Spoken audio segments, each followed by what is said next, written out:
Chapter 9, Force and Laws of Motion.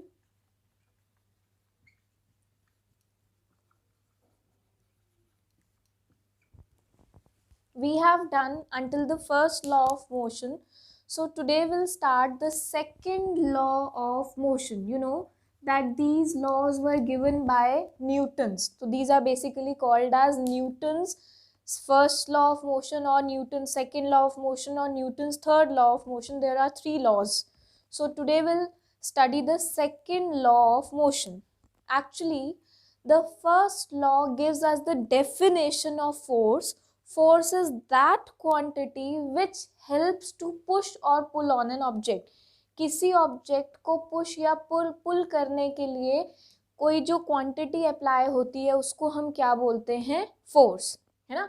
You know that जब तक कि हम फोर्स अप्लाई नहीं करेंगे तब तक किसी ऑब्जेक्ट की स्टेट चेंज नहीं होगी. अगर वो रेस्ट पर है तो रेस्ट पर ही रहेगा एंड अगर वो मोशन में है तो मोशन में ही रहेगा. So to change the state of rest or motion of an object, we need to apply the force. Now today we'll understand the second law of motion. Second law of motion states that force applied by an object is directly proportional to the rate of change of momentum of an object. So the second law of motion states that the force applied by an object is directly proportional to the rate of change of momentum of an object. Now to understand the second law of motion, first of all, we have to understand what is momentum. Now, suppose there are two different objects, A and B. Suppose A is heavier and B is lighter, and they are moving with the different velocities, and there is a barrier, you can say. Both of them strike this. They collide with this barrier while they were moving. Suddenly they collide with that barrier. Now when they collide with the barrier, how much impact they will have on this barrier? जब वो इस barrier से जाकर टकराएंगे तो कितना impact इसका टकराने से इस बैरियर के ऊपर आएगा. ऑब्वियसली ए और बी का दोनों का इम्पैक्ट मे बी अलग आ सकता है, मे बी सेम आ सकता है ना. To measure that impact after collision on that barrier, we need something, because दोनों का मास अलग अलग है, दोनों की वेलोसिटी अलग अलग है. अगर मान लो दो कार्स होती जिनका मास सेम होता तो हम कह देते एक 100 किलोमीटर पर आवर की स्पीड से आ रही थी, एक 50 किलोमीटर पर आवर की स्पीड से आ रही थी, तो हम बोलेंगे कि 100 किलोमीटर पर आवर की स्पीड से जो कार आ रही है वो ज़्यादा नुकसान पहुंचाएगी एज कम्पेयर टू वो कार जो 50 किलोमीटर पर आवर की स्पीड से आ रही है. ऑब्वियसली, क्योंकि दोनों का मास इस बारी क्या था? सेम. इसलिए हम वेलोसिटी को देखकर कंपेयर कर पाए. बट यहाँ पर दोनों का मास भी अलग अलग है, दोनों अलग अलग वेलोसिटी से चल रहे हैं.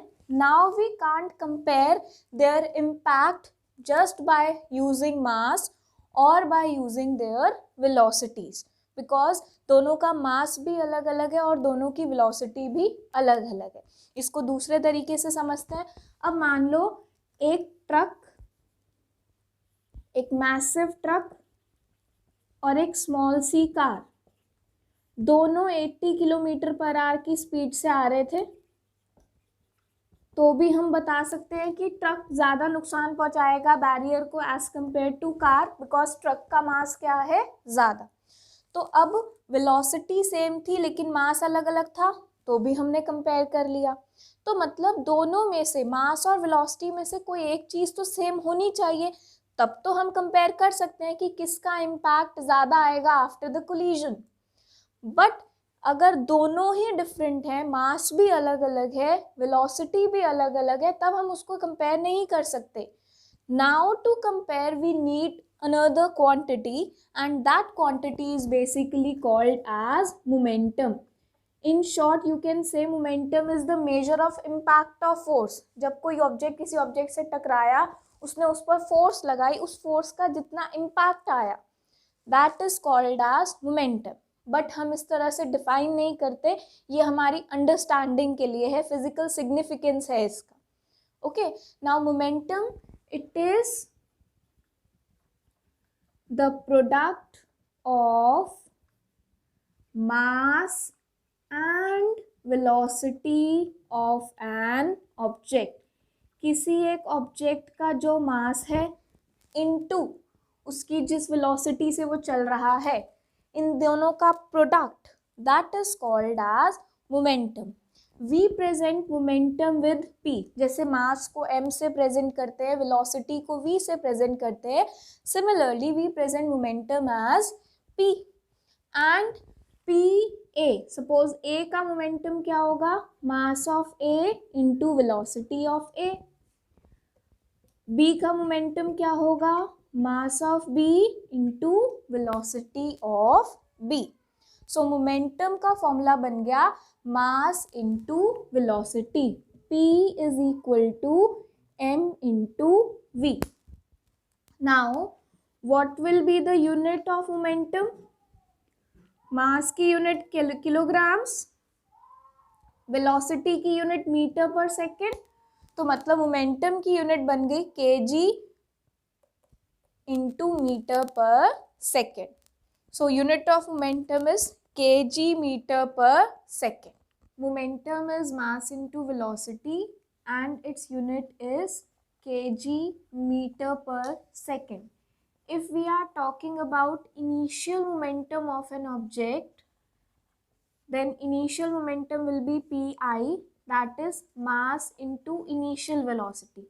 And if we are talking about final momentum of an object, final momentum will be pf, mass into final velocity of the object. So this is our initial momentum and this is our final momentum. Now come back to the second law of motion. What is second law of motion?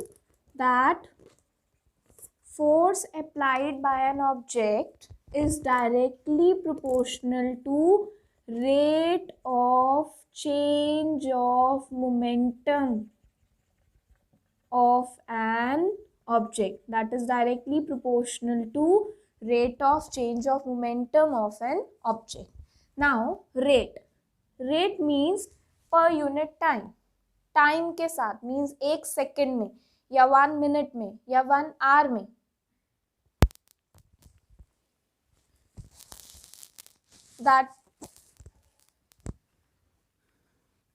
That is called as rate. तो जब भी हम rate बोलते हैं, rate का मतलब होता है पर यूनिट टाइम, यानी कि 1 सेकेंड. सो इसको थोड़ा सा सिंप्लीफाई करते हैं. Force is rate of change of momentum, यानी मोमेंटम में जितना चेंज आ रहा है with time, that means force is directly proportional to change of momentum of an object per unit time. Force is directly proportional to change of momentum divided by time. Now what is change in momentum? Momentum होता है mass into velocity. Change of momentum क्या हो जाएगा? Mass into change of velocity. जैसे ये initial momentum है, ये final momentum है, तो यहाँ लिख रही हूं मैं चेंज ऑफ मोमेंटम क्या हो जाएगा, final momentum minus initial momentum, that is mass into final velocity minus mass into initial velocity. Mass common ले लो, अंदर क्या बचेगा, mass into change in velocity, है ना. तो चेंज ऑफ मोमेंटम मतलब मास into change of velocity divided by time. Now v minus u by t is acceleration. You know acceleration is v minus u by t. So F is directly proportional to m into v minus u by t को हम क्या लिख सकते हैं? A, that is acceleration. So force is directly proportional to mass into acceleration. जब भी हम proportionality का साइन हटाते हैं तो कोई कांस्टेंट आया, let us suppose k, but here the value of k will be equal to 1. So force का फॉर्मूला बन गया मास इनटू एक्सेलरेशन. फोर्स का फॉर्मूला बन गया mass into acceleration. Now what will be the unit of force? See, mass की unit KG, acceleration की unit metre per second square. तो force की यूनिट बन गई KG metre per second square, but हम इसे KG metre per second square ना कह के हम इसको क्या कहते हैं? Newton, on the name of the scientist, क्योंकि इतने सारे लॉज न्यूटन ने दिए थे मोशन के बारे में, फोर्स के बारे में. सो हमारे को उसको रिस्पेक्ट देनी थी, दैट्स वाई अब फोर्स की यूनिट हमने क्या नाम दे दिया? Newton. So unit of force becomes Newton. If I say 1 Newton, that means 1 kg metre per second square force has been applied, है ना. Force is directly proportional to change of momentum. Okay,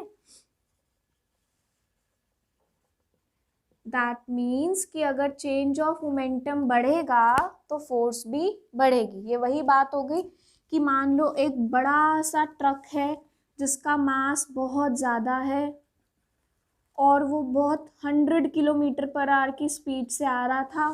suddenly वो रुक गया, टकरा गया किसी tree से, बहुत नुकसान होगा, है ना. क्यों? क्योंकि ट्रक का मास भी ज़्यादा है यानी m, और v माइनस यू भी ज़्यादा है. क्यों? मास ज़्यादा है, फाइनल वेलोसिटी तो ज़ीरो ही हो रही है, लेकिन इनिशियल वेलोसिटी वो 100 किलोमीटर पर आवर की स्पीड से आ रहा था. लेकिन यही एक छोटी सी कार है और वो सिर्फ 50 किलोमीटर पर आवर की स्पीड से आ रही है. अब मास भी कम है, चेंज इन वेलोसिटी भी कम है, तो फिर नुकसान क्या होगा? कम होगा. क्यों? फोर्स कम लगेगी, है ना. ये ट्री पर या जिस भी चीज़ पर टकराएंगे तो फोर्स क्या लगेगी? कम, क्योंकि मास भी कम है और चेंज इन वेलोसिटी भी कम है. इसीलिए बोलते हैं कि ज़्यादा ड्रास्टिक एक्सीडेंट्स तभी होते हैं जब बहुत कोई तेज स्पीड से आ रहा हो, है ना. इसीलिए बोला जाता है कि कंट्रोल्ड स्पीड में चलाना चाहिए. अगर कोई बहुत स्पीड से आ रहा है और बाई चांस अगर वो किसी चीज़ से टकरा जाए, किसी और व्हीकल से टकरा जाए, तो बहुत ज़्यादा ड्रास्टिक एक्सीडेंट्स हो जाते हैं, है ना. उसमें नुकसान ज़्यादा होता है. Then second thing we have to keep it in mind that force is inversely proportional to time. force time के क्या है? inversely proportional. डायरेक्टली और इनडायरेक्टली दोनों बातें सेम है. कैसे? चेंज ऑफ मोमेंटम के अगर हम टाइम को बढ़ा दें, मतलब वेलोसिटी चेंज तो हो रही है लेकिन वेलोसिटी को चेंज होने में बहुत टाइम लग रहा है. मतलब वो टकराई लेकिन धीरे से टकराई जाकर, चाहे वो 100 की स्पीड से ही आ रही थी, लेकिन 100 से slow slow slow slow slow slow होते होते होते होते बहुत देर में ज़ीरो हुई.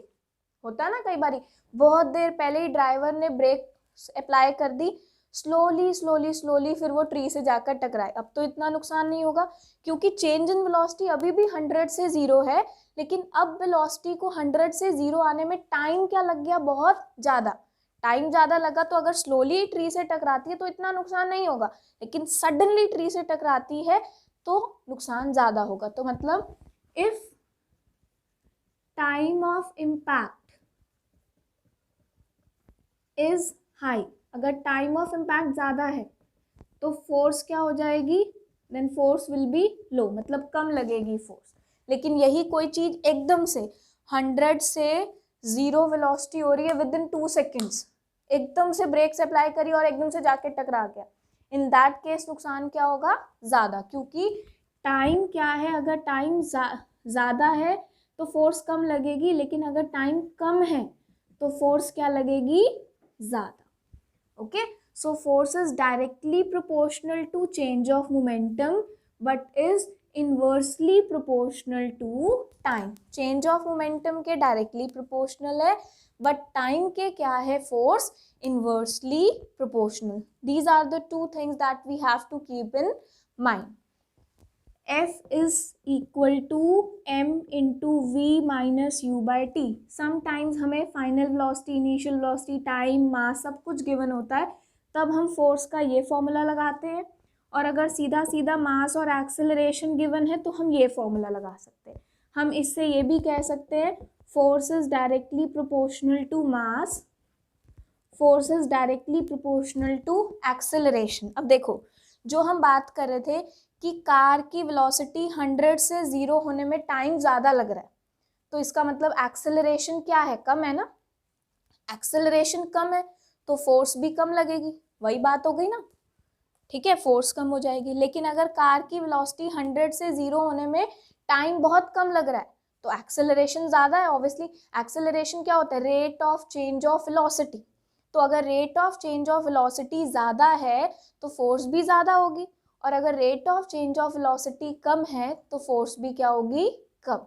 तो घूम फिर के बातें सारी एक ही है, बट उसको समझने का स्टाइल, लिखने का स्टाइल अलग अलग है. हम मोमेंटम की टर्म्स में, टाइम की टर्म्स में, वेलोसिटी की टर्म्स में, मास की टर्म्स में, एक्सेलरेशन की टर्म्स में लिख सकते हैं. तो हमने उसी को स्प्लिट कर दिया into various parts. Topic, concept एक ही है. Okay, now explanation of first law using second law. See, first law क्या कहता है, एक ऑब्जेक्ट रेस्ट पर है तो रेस्ट पर ही रहेगा, मोशन में है तो मोशन में ही रहेगा, जब तक उस पर कोई एक्सटर्नल फोर्स अप्लाई ना की जाए, है ना. तो दैट मीन्स इफ, इसको हम इस तरह से लिख सकते हैं कि अगर एक्सटर्नल फोर्स 0 है तो initial state and final state क्या रहेगी, सेम. दैट मीन्स कि अगर ऑब्जेक्ट इनिशियली रेस्ट पर है तो फाइनली भी रेस्ट पर ही रहेगा, दोनों वेलोसिटी 0. और अगर इनिशियली किसी u वेलोसिटी से चल रहा है तो बाद में भी u वेलोसिटी से ही चलता रहेगा. मतलब रेस्ट पर है तो रेस्ट में ही रहेगा, मोशन में है तो उसी स्पीड से चलता रहेगा. कब, अगर एक्सटर्नल फोर्स क्या है, 0. Now we have to prove this using second law. ये हमारे को प्रूफ करना है using second law. According to second law, force is equals to mass into acceleration. Now if force is 0, अगर एक्सटर्नल फोर्स 0 है, देखो अगर फोर्स 0 है यानी मास इनटू एक्सेलरेशन का प्रोडक्ट 0 है, तो इन दोनों में से एक चीज़ 0 होगी. क्या कभी किसी ऑब्जेक्ट का मास 0 हो सकता है, कभी भी नहीं. अगर मास 0 नहीं है बट इन दोनों को मल्टीप्लाई करके 0 आ रहा है, दैट मीन्स कि एक्सेलरेशन 0 है. अगर नेट फोर्स 0 है, दैट मीन्स कि मास इनटू एक्सेलरेशन का प्रोडक्ट 0 है. या तो फिर मास 0 होगा या एक्सेलरेशन 0 होगा, बट मास कभी किसी भी ऑब्जेक्ट का 0 हो नहीं सकता. दैट मीन्स कि एक्सेलरेशन 0 होगी. एक्सेलरेशन क्या होता है, v minus u by t, वो 0 है. ये t उधर ले जाओ, 0 से मल्टीप्लाई करेंगे तो 0 ही आएगा. दैट मीन्स कि फाइनल वेलोसिटी और इनिशियल वेलोसिटी सेम है. दैट मीन्स कि अगर ऑब्जेक्ट इनिशियली रेस्ट पर है तो फाइनली भी रेस्ट पर, लेकिन अगर ऑब्जेक्ट इनिशियली u वेलोसिटी से चल रहा है तो फाइनली भी वो u वेलोसिटी से ही चलेगा. तो हम सेकेंड लॉ को यूज़ करते करते अल्टीमेटली फर्स्ट लॉ पर आ गए. तो यस, अगर किसी ऑब्जेक्ट पर फोर्स अप्लाई नहीं हो रही तो उसकी स्टेट में कोई चेंज नहीं आएगा, यानी उसकी इनिशियल स्टेट और फाइनल स्टेट क्या रहेगी, सेम. और यही हमारा फर्स्ट लॉ ऑफ मोशन था कि an object tends to remain at rest unless an external force is applied on it. जब तक उस पर कोई external force apply ना की जाए तो अगर वो रेस्ट पर है तो बाद में भी रेस्ट पर ही रहेगा. An object tends to remain in motion if already it is in motion and उस पर कोई एक्सटर्नल फोर्स अप्लाई नहीं हो रही है. तो an object tends to remain at rest or in motion unless and until an external force is applied on it. This is first law of motion, and we have explained that first law of motion using second law. This is very important from examination point of view, that explain first law of motion using second law.